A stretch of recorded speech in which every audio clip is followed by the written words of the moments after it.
వలే నీ పొరుగు వారిని ప్రేమించు అన్నాడండి యేసుప్రభు. ఏ ధర్మం చెప్పింది చెప్పండి? ఏ ధర్మం అండి చెప్పింది? అడ్డొస్తే నీ పొరుగు వాడిని చంపే అన్నోళ్ళు ఉన్నారు.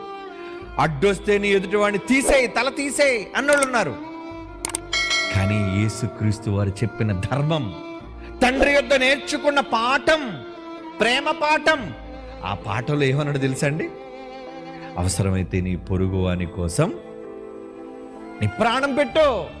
బా, ఎంత గొప్ప మాట అండి! నీ పొరుగు వాని కోసం ఏం చేయమన్నాడు? నీ ప్రాణం పెట్టు. చివరికి బైబిల్ అంటే ఏమనుకున్నారు? నిన్ను వలే నీ పొరుగువాను ప్రేమించని ఒక్క మాటలో బైబిల్ అంతా సంపూర్ణమా? అంటే 66 పుస్తకాలు ఒకే ఒక్క మాటలో ఉన్నాయట. ఏంటది? నీ పొరుగువాడిని ప్రేమించటమేనండి బైబిల్. ఒక్క మాటలో సంపూర్ణమట బైబిల్. అంటే పొరుగువాడిని ప్రేమించమని చెప్పిన బైబిల్ ఎంత గొప్ప ధర్మమో, ఎంత గొప్ప న్యాయమో ఈరోజు సమాజం ఆలోచించాలి.